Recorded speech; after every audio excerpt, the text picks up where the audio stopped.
Welcome to the Legends of Biotech. And we have so far seen the 7 wonders of our biotech world.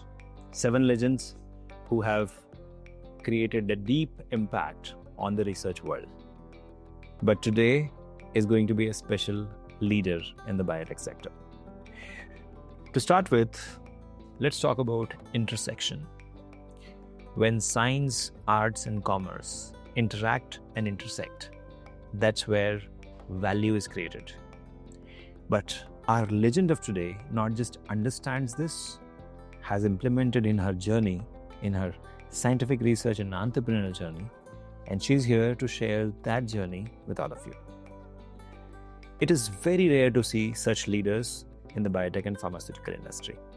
But let me tell you, today's guest is special. In today's Legends of Biotech, we bring to you a story of a dynamic leader who stands at the intersection of science, innovation, and entrepreneurship. With a deep-rooted background in molecular biology and over decades of experience in drug discovery and biotech research, she is now at the forefront of India's biotech revolution. And as we know it, the revolution is not just happening, it's happening because of many such leaders like her.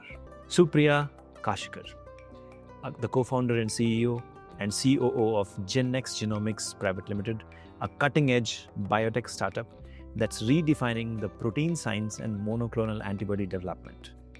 Under her leadership, GenNext is harnessing the power of recombinant DNA technology, immunology, and bioinformatics to build world-class therapeutics. And not just that, she's not just building for her own company, she's supporting many other startups. She's having several collaborations with companies such as Merck Life Sciences, aimed at transforming India into a global hub for biopharmaceutical innovation. Supriya is not only a scientist or an innovator, she's a visionary who represents the new wave, the next-gen wave of Indian biotech entrepreneurs who are building for global from India. Their competitive solutions right from the lab benches of India for the world is going to create the next revolution for the world. Today, she joins us to share her journey, the challenges of scaling a biotech startup, and her vision for the future of India's life science industry. So let's welcome Supriya Kashikar to the Legends of Biotech. Hello, ma'am. How are you?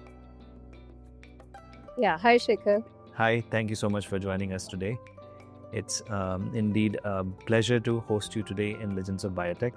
So while I was reading through your journey, it's really inspiring, and thank you so much for sharing the stage today with me. So let's kickstart with your life journey so far, because that's the first question we ask all our legends, like how it all happened, and if you could share your career, your life journey so far with our audience, please. Thank you. Sure. So, looking back how it happened, it's amazing. So, what happened was I was working with a lot of molecular biology and drug discovery aspect in various companies and academia. And then I got married and landed in a city like Nagpur. Nagpur didn't had much of bio-innovation hub. There was no ecosystem. There were no companies around where I could be working with any other company to do something.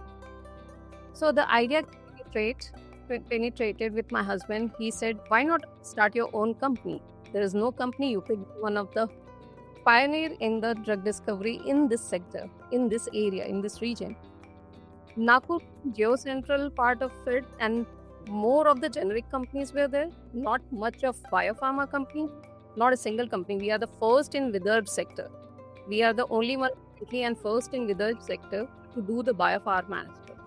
So we thought we would generate the skill force also, and we started working on development of platform. The days were very challenging, but then gradually we could have a good team to work upon and a kind of global collaboration where we could deliver many molecules and working on different technologies to support many of the biotech companies in India. So how it all happened?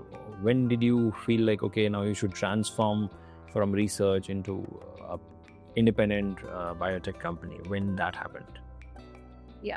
So, I mean, like while working also, it was mostly when we used to use any kind of enzyme, proteins, or antibody. So, importantly, when we are doing academic research, we used to import these antibodies, wait for so long, like almost a month's time to receive the antibody for your research, and that too, those costly antibodies being kept at for custom duty. It used to take a lot of patience from us in order to get that work going. So I used to often ask myself, is it that difficult to make an antibody, the indigenous antibody? And that's where I I wanted to learn how to develop this antibody technology. So I had a good training in Delhi University, where in biochemistry department, where my professor was working on the latest technology of antibody development, Dr. Vijay Kumar Chaudhary, if you know. And there we started learning all aspects of antibody development, fast display antibody technology, and other kind of technology. And then when I moved to NII and National Institute of Immunology and Jubilant, where drug discovery was happening and where we were interacting with many of the companies outside India as a CRO to understand the whole nuances of the cycle of novel discoveries to taking it to the molecule on the table. So the whole cycle helped us to understand that how we can go ahead with kind of development, and the whole feeling was, why not India? So from there we started, and luckily in 2011 we integrated, incorporated in 2011, but 2012 there was a BIRAC call. So that inducing environment came, the BIRAC started this biotechnology ignition grant, and we were the second winner of the second call for biotechnology ignition grant, and then it was all working without stopping. So that's the start of it. Right. So you have seen a lot since 2011 to 2025. You've seen a lot of transformations in the biotech industry, and now we listen this popular thing that biotech industry is at $150 billion and is going to go to $300 billion in the next 5-6 years. While there are a lot of critics who say that's not happening, I'm optimistic about it. My question to you would be, where do you see that the next wave of growth and explosion in growth happening in the biotech industry in India per se, according to you? So I remember like 2000, starting from 2004 or 2011, if you see, there were hardly 50 to 100 biotech startups. But now if you see, there are 10,000 biotech startups, and it is projected to be almost like 35,000 biotech startups by 2030. And people are not only working on the established technology, people are innovating, people are working on the need for the hour.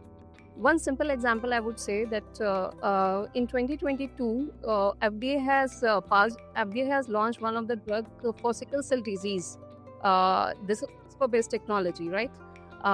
And in 2025, Indian Home Institute (IGIB) would be entering into preclinical phase for sickle cell disease with their own CRISPR technology, which is called FNCas9. So now is the sector, now is the region, the realization for homegrown technology, and we are lucky to be part of it because we have been developing all these technology in-house. So there would definitely be a growth until we have our own molecule, our own innovation, our own biotech platforms. This $300 billion economy would not come true, and I'm sure that with all these biotech startups coming together, the ecosystem is being formed, and this would definitely be not exactly to the $300 billion, but we are on the way for it. Right. Okay. So where do you see, now that we know, okay, this is the next wave of growth going to come in the biotech industry, where do you see, how do you want your company GenX to position itself in this revolutionary world of biotech? How do you move forward from now on? So from now onwards, we have given our company a kind of a platform for developing novel biologics. We have developed a lot of technologies, the tools around the platform around, and the IPs around the technology. Now it is time to deliver those molecules. We have 5 molecules in our pipeline. Those are biosimilars, but we also have novel biologics in our portfolio. So gradually what we want to see is we should be able to provide the medicines not for the country itself but for the world in a cost effective way. So that's where we see ourselves in terms of doing early discovery as well as late phase development of the molecule. And the kind of collaboration with which we are having, we are trying to have a complete ecosystem with end-to-end development cycles. So that's where we are looking forward to come up with many molecules in future. Okay. So if you could throw some light on what kind of biosimilars you guys are developing for what diseases, if you could share some insights on that. Yeah. I'm sure that's a lot of confidential information, so skipping that part. Yeah. So I think the hot area which everybody is working on is, of course, the oncology. We have 3 molecules in our oncology. We also are working in RA and psoriasis area. One of the molecule is funded by National Biopharma Mission, which is again a BIRAC grant, and this has helped us in terms of development till preclinical stage. And now we are collaborating with many companies to take it for the commercial manufacturing part. So there we are trying to have more and more collaboration. We are also looking at the global partners where we can have more and more strategizing so that our molecule reaches to the global aspect.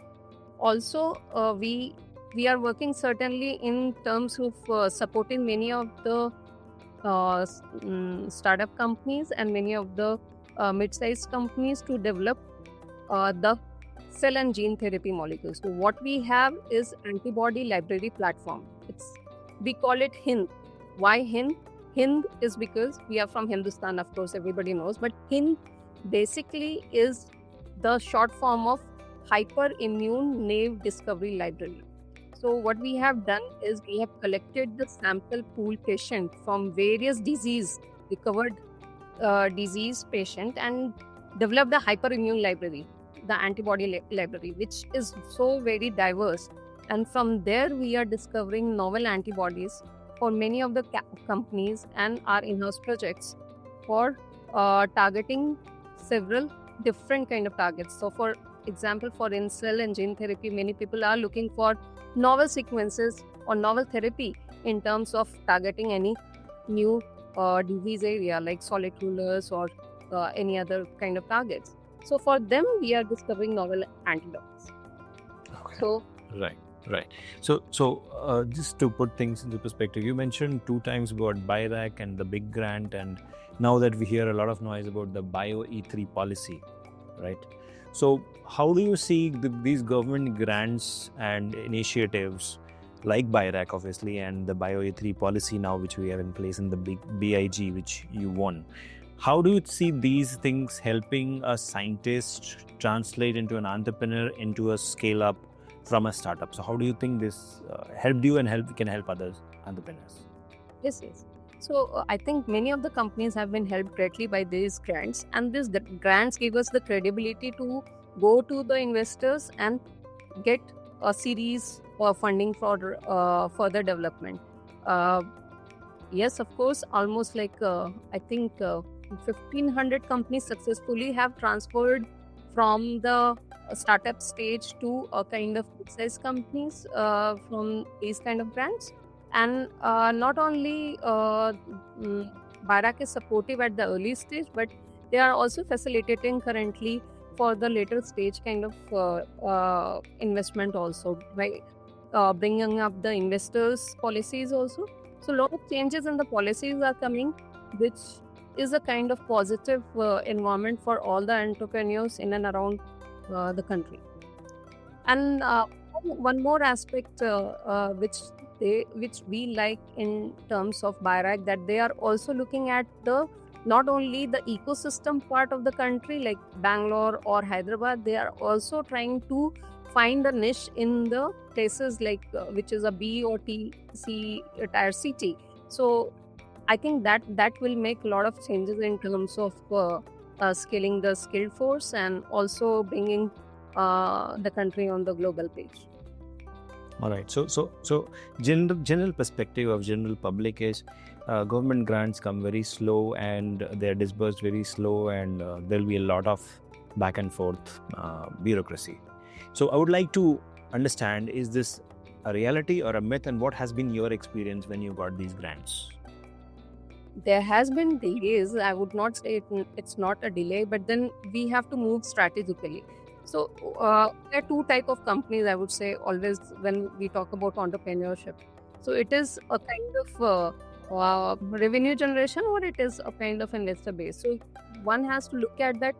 If we are dependent on grant-based funding from BIRAC or any other government agencies, then we need to be a revenue generation model also, so that we can compensate those delays, because any government thing would have little bit of delay payment. Even if you talk about right now, we are doing a custom services for many of the government agencies like the institutes, but then the delay through the GEM portal also happens. So that is part and part of business. So one has to be calculative in terms of how much delay would happen, how you can have a buffering zone in terms of going ahead with your product to market. So that's where one has to look at. But yeah, I mean, for a very high end risk kind of technology where you have to have a lot of investment, that is a challenging. There I would not recommend entrepreneur to just depend upon the grant. We should also look for the investors' money in order to take it. Okay. So now let's come to the GenNext R&D edge. So far you've been known for your focus on recombinant proteins, monoclonal antibodies, using high throughput platforms. And can you help us or walk through us like how the integration of bioinformatics, proteomics, and immunology is helping in your product pipeline? How are you integrating all of this in your product pipeline? So a lot of bioinformatics tools are integrated into development, because once we have, many of the companies, if you've seen, people are working on AI driven drug discovery kind of thing, but that is just the beginning of the at the start itself. They do the AI kind of optimization and then take the molecule at the wet lab stage. What we have done is we do a wet lab work, we understand the molecule, and then we integrate the AI solution in order to improvise that molecule to take it to the better stage. So when I talk about discovery, the first set of discovery which comes to us undergoes a kind of AI tool modulation in order to understand that what kind of efficacy it will have, what kind of immunogenicity or toxicity it will have, and then screen those molecules further for those kind of development. So that has assisted us to shorten our process to take it further for the development part. All right. Okay. That now this is where it gets interesting now, Supriya. So I hear a lot of, and I do a lot of AI stuff. So we hear one of our Legends of Biotech guests was from Oxford Biosciences UK, and he said they have built a AI platform for drug discovery. Then just today the news has broke out that we have now AI operating system for drug discovery. So how are you using AI in drug discovery or your research or developing the pipeline? If you could throw some light on your approach of using AI in your research, please. So when we say AI, it's all machine learning, right? So when a scientist works, it's always a machine learning experiences which they work on. So I feel that it can fasten, and it has fastened more of our work in terms of development part. But then it has to go hand in hand with the wet lab research, which we do parallelly. We do the AI based discovery as well as wet lab based research, and in order to compare that data, that how it is going ahead further for the efficacy. So it has to go hand in hand, not completely based on AI. And of course, it's a tool, needs to be used for assistance and taken forward for the development. Right. So I would now like to bring in Merck Life Sciences. You do have a collaboration, a recent MOU, and my dear friend Janice says that this MOU has been done to boost the innovation in India's biotechnology ecosystem. So how are you going to use the Merck's global manufacturing facility and your expertise, and how this collaboration is going to benefit the biotech sector? If you could throw some light on that. Yes, so Merck collaboration with JNG has been a kind of boost for JNG technology expertise also, and has been a kind of process optimization for Merck as well. So what we see is Merck with the expertise in the process development can bring in all the solution to a company which is trying to develop innovative molecule. So that kind of collaboration will help fasten the process to the development to the clinic stage. So here what we have in a collaboration part is that we will be using our in-house technology for discovering new molecule which would be developed on the asset of Merck in terms of process development, and Merck will help us to digitalize or to understand the process in a way so that it can be scalable and ready for the manufacturing. So I see this collaboration is rare because many of the companies work in silos. They don't want to they themselves are very much expert. For a company like us, where we are trying to build in our portfolio in terms of biologics and going and want to go globally, we need a global partner in order to have a kind of process which is very well developed and very well optimized and globally harmonized.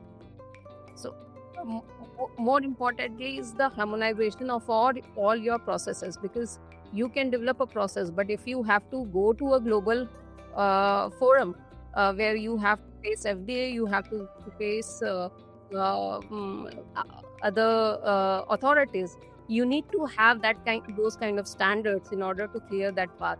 So I think only collaboration will give us a way to clear all those pathways, regulatory challenges, and of course that would be kind of fasten development for our molecule for further. Right. So Supriya, we have seen the Kiran Majumdar wave where she built a global company out of Bengaluru. And now you were also mentioning about the global hub. So my question to you would be, how can we develop India as a global biomanufacturing hub for any kind of drug or pharmaceuticals? If you could throw some light on what's your opinion or view in the next 5 years, how can we envision this and make this happen? Yeah, so if you see the Biosecure Act is kind of it's in the news in terms of people avoiding the Chinese manufacturer as our CDMO. So the next option for any Western customer would be an India as CDMO part. So there we have lot of opportunities in terms of giving a good CDMO solutions. Till now, India in a generic provider for all the global region, but now is the time where we can be a global provider for biologics. The only thing is we need to have those kind of regulatory standards kept intact, because biologics is not as easy as generic. So we may have to have those gold standards with us in order to take it to a global stage. So there are huge opportunities for us to have that kind of economy growing. The only thing is we have to handhold each other also in terms of knowing the capabilities in and around. So many people work in silos. What we have to learn from other countries who have gone into this kind of manufacturing sectors is how we can bench upon each other's capabilities and work as an ecosystem, as a kind of diaspora, and bring that proud moment for the country to present it globally. Right. A lot of insights we are getting from your journey and from GenX entrepreneurial journey so far. So, if you could let us know, because I've seen this, and this is a fact actually, most startups never scale up. So, what were your biggest challenges when you were trying to scale or build GenX from scratch, and how did you overcome them, and how you're planning to scale it further? Yeah. So I always feel that was the most challenging part, the scale up, because we are in that journey currently. We are trying to scale up some of the technologies which is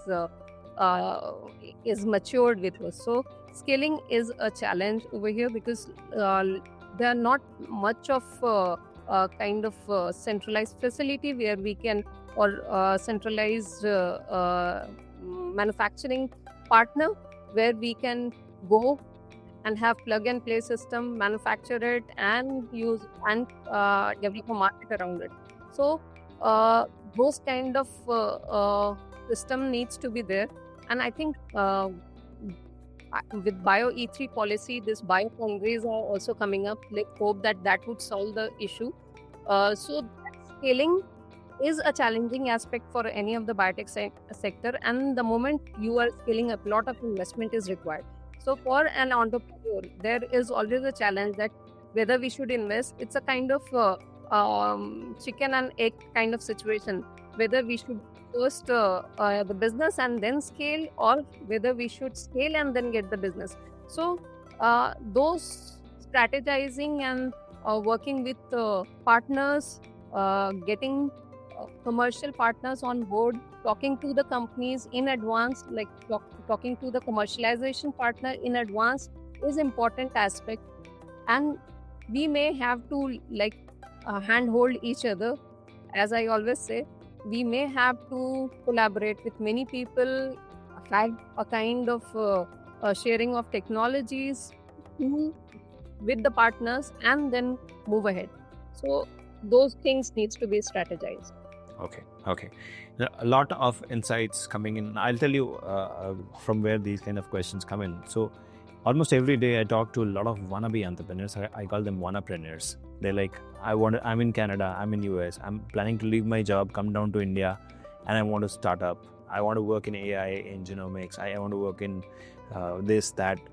And what would be your message to such wannapreneurs who want to become entrepreneurs, or the future of biotech biomanufacturing hub in India? What would be your message to them? I think they should first work sometime with startup, give their time to startup, understand the whole journey, what are the pains and all, and then it becomes easy. Once you have that kind of understanding, the mindset to go further, then you are ready to put all your energy into giving into that. So the major challenge is the shift which you might be having from, say, working in a company or full-fledged company to starting up. So that those challenges can be filled in by working with a startup and understanding the nuances, and then ready to go, whether you want to be an entrepreneur or you want to start your own company or not. All right. So far we have understood the challenges as a startup, what you faced, and how you're planning to scale up. If you could summarize, because you must be observing a lot of startups happening around you, what exactly do you think the biotech startups should be careful of and avoid? What are the pitfalls according to you? Because your journey has been so long in the biotech industry. If you could tell us, what are the pitfalls or what are the mistakes a biotech, deep tech entrepreneur should avoid according to you? Yeah, so the focus is something which needs to be there for deep tech startup, where we are not looking the result or the product in another 10 years down the line. So we have to build our platform, our technology in a way that it is very much robust. So the kind of the study is required in terms of making that product to be robust, needs to be there in order to take it to the world will accept. So that for that, the only thing is you need to have a lot of patience and a lot of investment. So those are the two bottlenecks. And of course, there would be regulatory challenges if you once you have once you are out in the market, or once you commercialization, whatever regulatory bottleneck would be there that you have to manage. But then investment is something which one has to foresee beforehand in order to get into this deep tech startup. So people are currently mature enough. When we started, we were not that mature, but I think the entrepreneurs who are coming up, they know very well that what they have to develop. So I guess we don't have to give them any kind of tricks, but it's a journey, and every journey has their own nuances. And we tend to forget also. Like, I mean, I always say the startup journey is like carrying the baby for 9 months. The moment you deliver the baby, you forget the pain. So that's you have to have your own journey and strategize and re-strategize for your organization, what you want to be, whether you want to be a revenue generation model, whether you want to be a kind of deep B2B or licensing out model kind of startup. So all those strategizing needs to be there. And the people are very much aware right now than they were a decade back. Right. Makes a lot of sense. And Supriya, thank you so much for joining us today for this call. As we conclude this inspiring conversation with you, it reminds me the growth story which we all are building together, and all thanks to global leaders like Merck and various other stakeholders who are supporting you. The kind of future you're building, which is visionary, which is strong. I'm confident that from pioneering recombinant technologies, you are going to create impactful products and services for the industry globally. And I wish you all the best. And to our audience, her journey reminds us that it's not just about discovering the next big molecule. It's about building an ecosystem, empowering young scientists, and turning bold ideas into life-saving solutions. To every budding biotechnologist listening this podcast today, let Supriya's story be a reminder to the world-class scientists which you can become from India. You can emerge from India to become a world leader, like how she has become. And with this purpose, persistence, passion, you can also become a legend in biotech, just like Supriya. Thank you so much, Supriya, for joining us today. It was wonderful interacting with you. And I will not take much of your time. I know you are a very busy entrepreneur. So once again, thank you so much. And to our audience, thank you so much for tuning in. See you soon in the next one. Till then, take care. Bye-bye. Thank you, Shekhar. Bye-bye.